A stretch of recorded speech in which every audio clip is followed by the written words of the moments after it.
अब तक हमने जो सारा डिस्कशन किया है उसको हमने क्या स्टडी किया है? Indefinite integration. अभी जो स्टडी करेंगे उसको बोलेंगे डेफिनिट इंटीग्रेशन। Y definite? थोड़ी देर बाद बता सकते, ठीक है। अभी कहानी एक ग्राफ से स्टार्ट करते हैं। सब लोग देख रहे हैं यहाँ पर हमारे सामने मैंने ग्राफ बना के रखा y इक्वल टू x, सबसे कॉमन ग्राफ है ना। सो तुम्हें किसी ने पूछा है कि ये बताओ कि x इक्वल टू a से लेके x इक्वल टू b तक इस ग्राफ के नीचे का जो ये वाला एरिया है, दिख रहा है सबको? आवाज दो। ये वाला एरिया है, इसका वैल्यू कितना है? अभी अगर तुम्हें ज्योमेट्री आता है, तुमने 9th में अच्छे से पढ़ाई किया है, तो तुम्हें ट्रापीजियम दिख रहा होगा।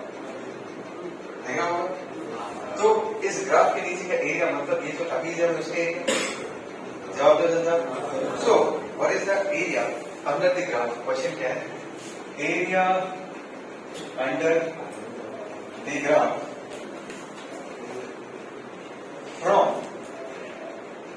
x equal to a to x equal to b। ये पूछा गया। तो तुम बोलोगे सर इसको p q r s लिखता हूं। सो ये area that is area of trapezium p q r s। Correct? What is the formula for area of trapezium? जो आ जाए सबको सुनाई दे रहा है? मैं क्या बोल रहा हूँ? Sum of the parallel sides into object. अच्छी एक बात बताओ, सब लोग रेडी ना? अच्छा, यहां से यहां तक का लेंथ कितना होगा और यहां से यहां तक का लेंथ कितना होगा?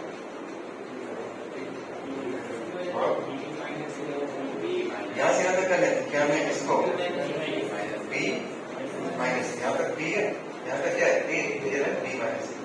What about this length? What about this entire length? Correct? So, area of the trapezium in this case is what?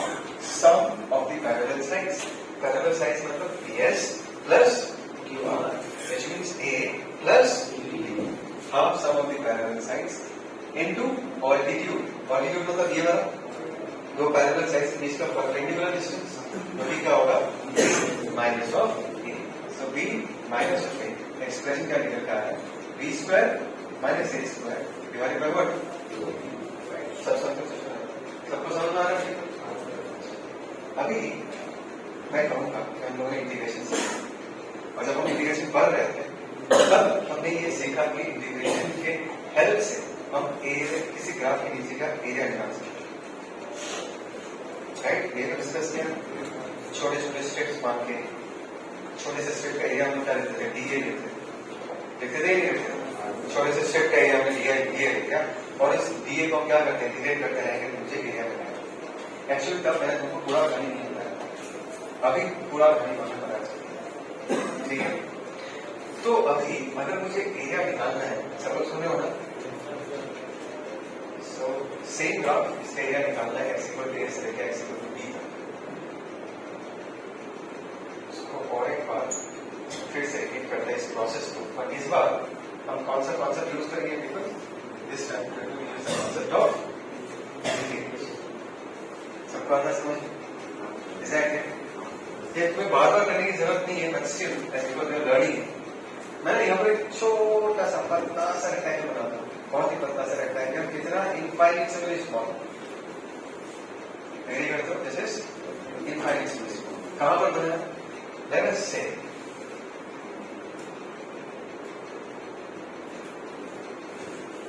ये x इक्वल टू a है, ये x इक्वल टू b है, एंड लेट अस से ये जो हमने बनाया है this is form at a distance of x। Originally कितने डिस्टेंस पे?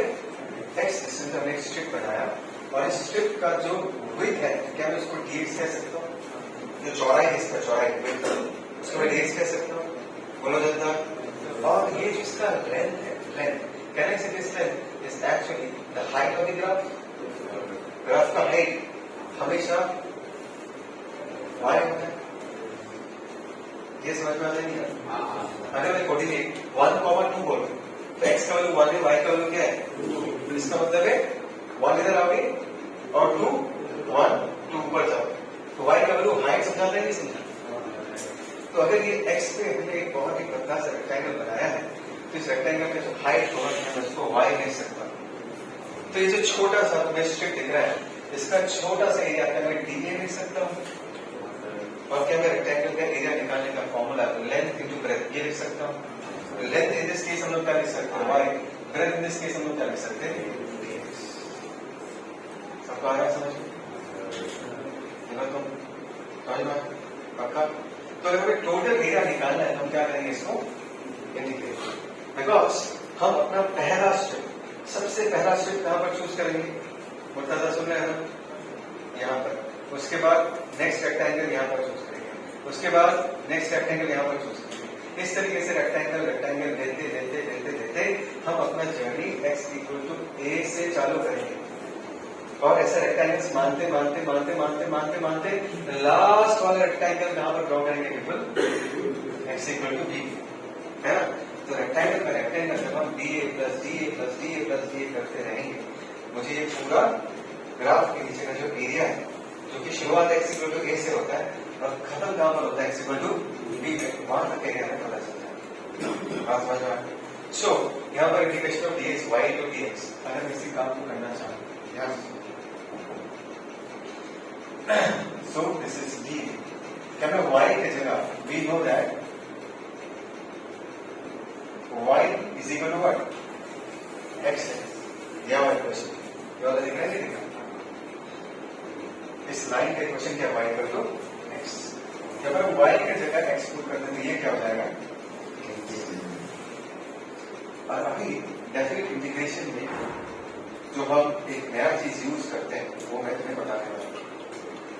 डेफिनेट इंटीग्रेशन को डेफिनेट इसलिए बोला जाता है बिकॉज तुम डेफिनेटली एक पर्टिकुलर पॉइंट से दूसरे पर्टिकुलर पॉइंट के ग्राफ के नीचे का एरिया निकालना चाहते हैं। समझ में आ रहा है मैं क्या बोल रहा हूँ? एक पर्टिकुलर पॉइंट से दूसरे पर्टिकुलर पॉइंट तक के ग्राफ के नीचे का एरिया, तो तुम एरिया का एरिएशन कौन से x के वैल्यू से चालू करना है x इक्वल टू a से और ऐड करते करते कहां तक जाओगे x इक्वल टू, समझ में आया? तो यहाँ पर हमें क्या करना है, अभी ये बताना है कि हमने इंटीग्रेशन कहां से चालू किया है a से और इंटीग्रेशन खत्म कहां पर होगा, ऐसा रहता है। समझ में आया? जब हमने इंटीग्रेशन चालू किया तब एरिया का वैल्यू क्या था जीरो, जस्ट चालू ही किया एरिया इंस्टेंटली, स्टार्टिंग में एरिया क्या होगा जीरो होगा नहीं होगा, तो मैं एक वैल्यू जीरो लिख के डायरेक्टली जीरो लिख रहा हूँ, दिखने में अच्छा होगा डायरेक्टली जीरो लिख लिया। एरिया का इनिशियल वैल्यू क्या होगा जीरो होगा, मैंने जीरो क्यों लिखा बिकॉज तुमने जस्ट ऐड करना चालू ही किया है।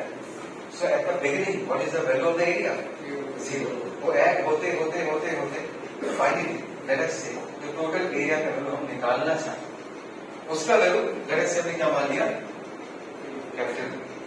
बात समझ में आया? तो x इक्वल टू a के रेस्पेक्ट में एरिया कितना था zero, but by the time we reach x equal to b the total area under the graph is taken as capital A। तो ये वाला वैल्यू इसके रेस्पेक्ट में लिखते हैं। जब x इक्वल टू a था तो एरिया जीरो, जब x इक्वल टू b है तब तक एरिया का वैल्यू जीरो से बढ़ के कहां तक बन चुका है कैपिटल A तक जा चुका है। लॉजिक समझ में आ रहा है? इनको हम बुलाते हैं लिमिट्स।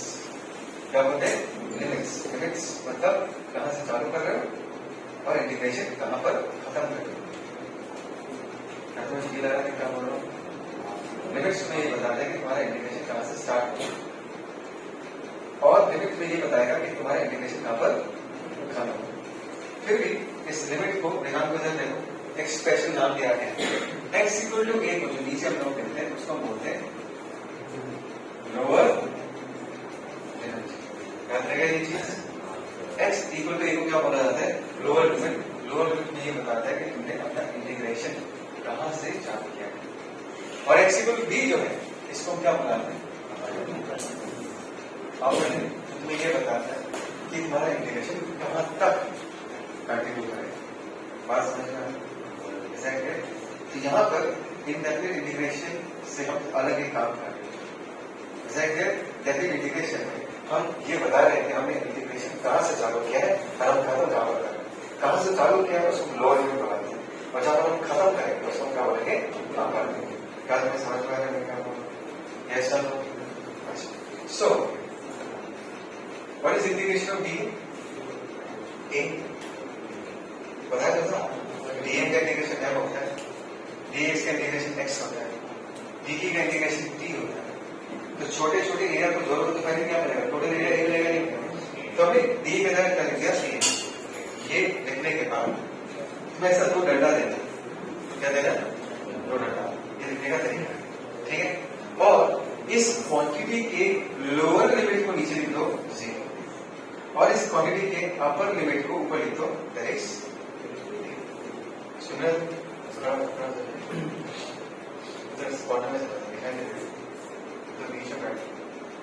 इसके लोअर लिमिट को हमने क्या बोल दिया?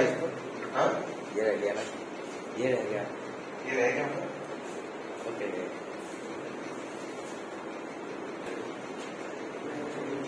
चलो सबको सुना दिया हमने क्या बोला कि इसको हम क्या बोलेंगे? लोअर लिमिट 0 लिख देंगे, यहाँ पर हम क्या लिखते हैं? अपर लिमिट अपना ए। सेम काम यहाँ पर भी करना, ठीक है। अभी नहीं ये बताओ कैसे इंटीग्रेशन ऑफ x जो dx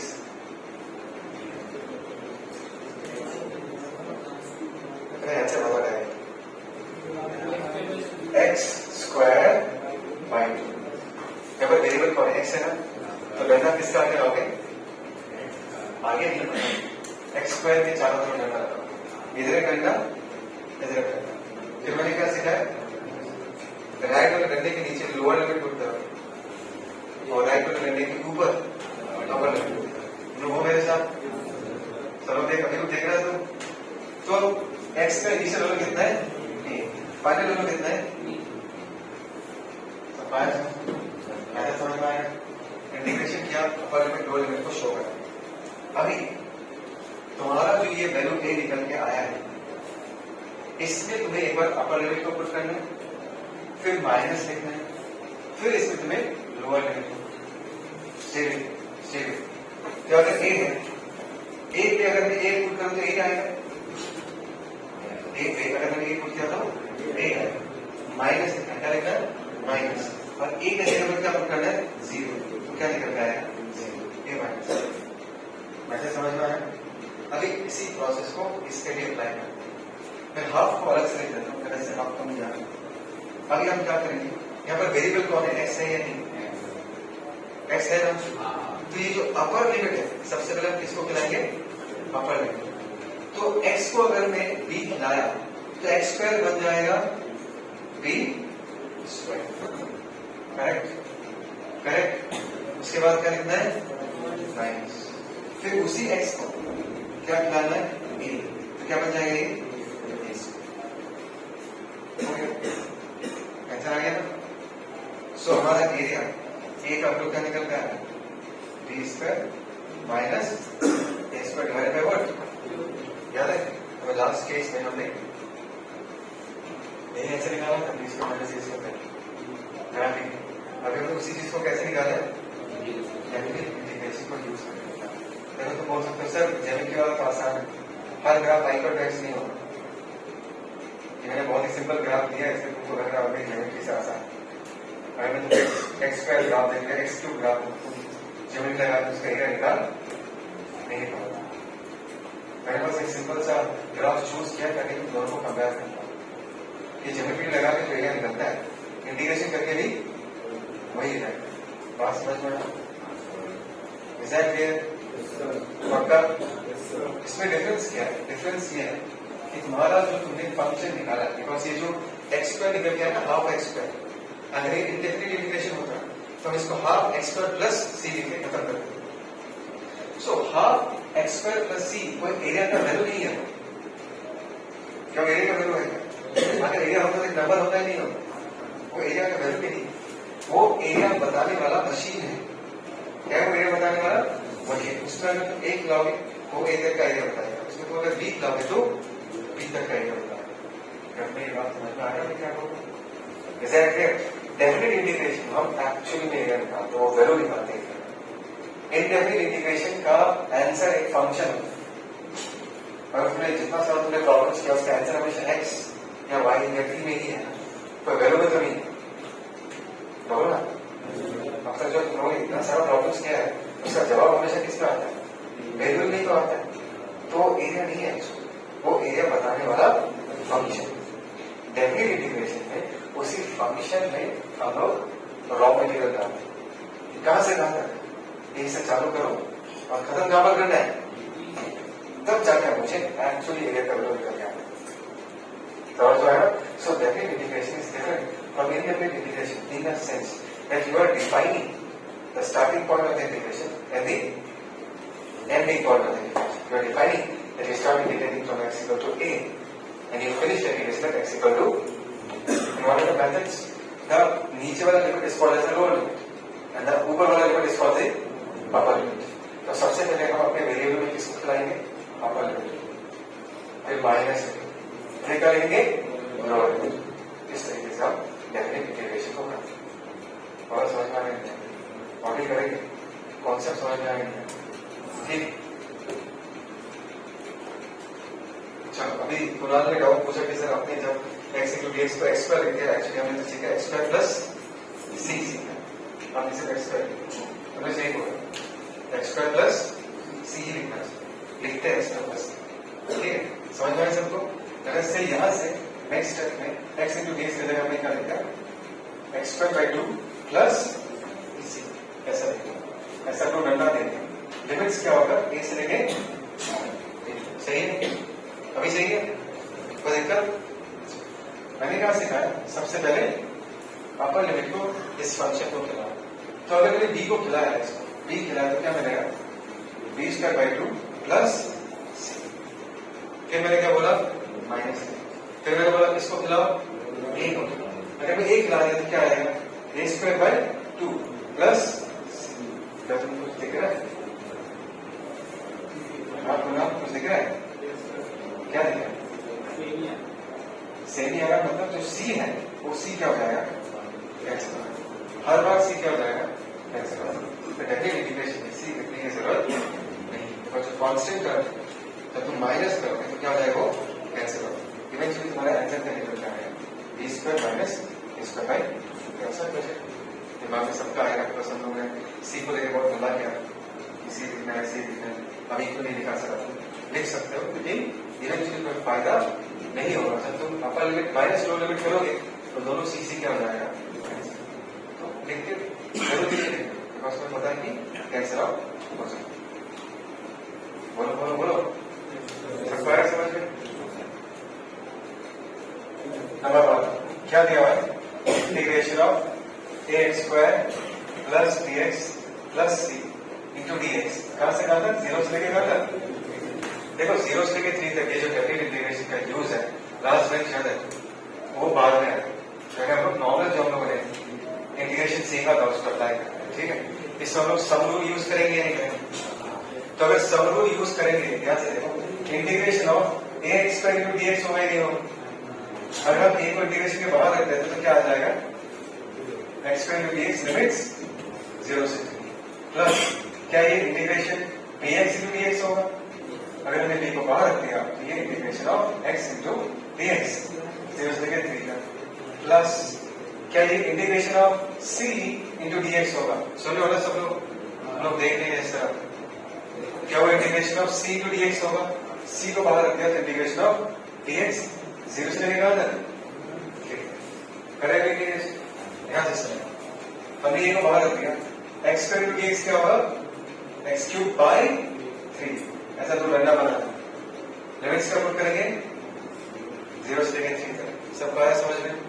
नेक्स्ट में यहाँ पर अगर b है plus b integration of x D x, x square by 2, limits put करेंगे 0 से लेकर 3 plus c integration of D x क्या होगा, x, लिमिट्स पुट करेंगे 0 से लेकर 3 तक। बोला समझ में आया नहीं, बोला समझ में आया नहीं?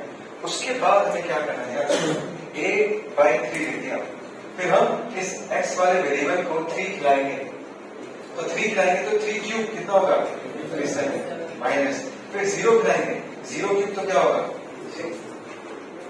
आया समझ में? नेक्स्ट हमने क्या लिख दिया यहाँ पर b बाई 2, अगर इस x को 3 खिलाते हैं तो 3 स्क्वायर होगा नहीं होगा, 9, माइनस 0 खिलाएंगे तो क्या आएगा, 0, प्लस c लिख रहा है, इस x को 3 खिलाएंगे तो 3, माइनस 0 खिलाएंगे तो क्या होगा, क्या लिखा है, 3 9 27, 9a, this is plus 9b divided by what? 2 plus 3, है ना? जो कि हमारा बाहर सब कुछ समझ में कैसे करना पड़ता है? अभी इसी तरीके से बाकी 2, 3, 4, 5 करके देखो चलिए। हाँ हाँ, कॉन्स्टेंट अंदर रखो बाहर रखो। पॉज कर देना।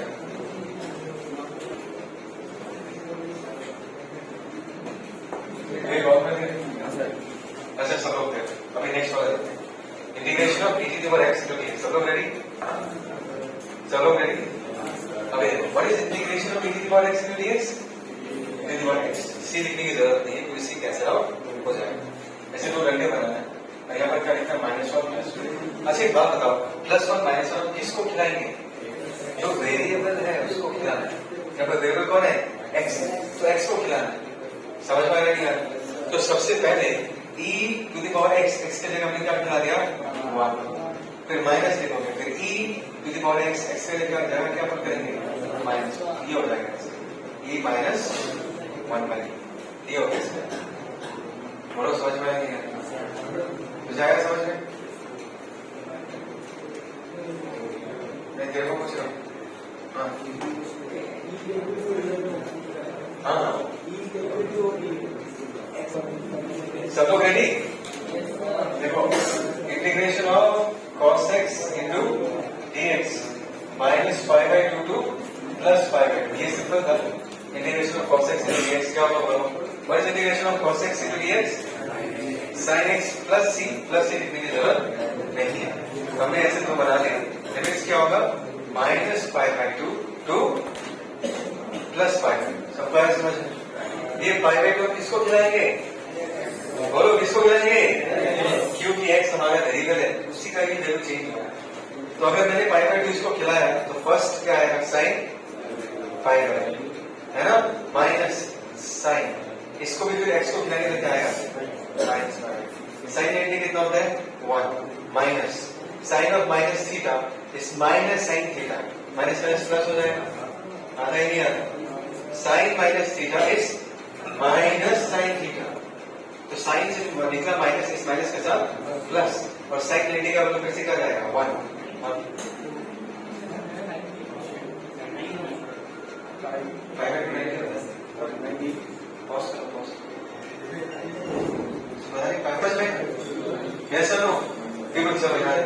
सब लोग यहाँ देखो, बात नहीं। अच्छा ये 4 and 5 तुम्हारे भी होमवर्क है, 4 and 5। अच्छा 4 कैसे करोगे? इसमें तुम्हें पहले सब्स्टिट्यूशन यूज करना होगा। क्या यूज करना पड़ेगा? इसको सब्स्टिट्यूट करोगे, 3x plus 6 स्क्वायर मान लो, ठीक है, बन जाएगा sec स्क्वायर n और dx को रिप्लेस करना है, और हमारे पास integration of sec square n into dm का फॉर्मूला है, क्या होता है? 10n plus c, ये ट्राई करना, समझ में आ रहा है? अच्छा ये जो है बहुत बार इसमें डाउट है, ये g capital N small n, ये सारा क्या है? कॉन्स्टेंट। इसको बाहर लेके जाओ, अगर इसको तुम बाहर लेके जाओगे g capital N small n, integration of infinity से लेके कहां तक? r, तो क्या मैं x to the power minus 2 into dx लिख सकता हूं? तो ये g capital N into small n, ये क्या हो जाएगा? x to the power -1 by -1, ऐसे तो रख ले देना है। इंफिनिटी से लेके कहां तक? जवाब तो जनता सबको आया समझ में? अभी देखो, ये माइनस हमने इसके साथ चिपका दिया, minus G capital N small N. क्या मैं x इक्वल -1 को 1 बाई x लिख सकता हूँ? बोलो, सो 1 बाई x लिख दिया। लिमिट्स हम क्या पुट करेंगे? इंफिनिटी से कहां तक? तो हम r किसको खिलाएंगे जनता? x को। इंफिनिटी किसको खिलाएंगे? x को। G capital N small N bracket 1 by r minus, minus यहाँ पर -1 बाई इंफिनिटी। 1 बाई इंफिनिटी क्या होता है? क्या निकलता है? Minus G capital N small n by I. कोई दिक्कत का प्रॉब्लम? चलो आज के लिए यहाँ तक, this was all about backend integration. ठीक, कल हम लोग सारे क्लास करो, कल हम लोग इक्वेशंस ऑफ मोशन फिर से डिराइव करेंगे, equations of motion by using calculus method. मैं ये इंटीग्रेशन डिफरेंशिएशन को मिला के हम लोग क्या बोलते हैं, कैलकुलस। समझ में आया? तो कैलकुलस मेथड को यूज करके हम इक्वेशन से मोस्ट को निकालेंगे। ठीक है, फर्स्ट इज नॉट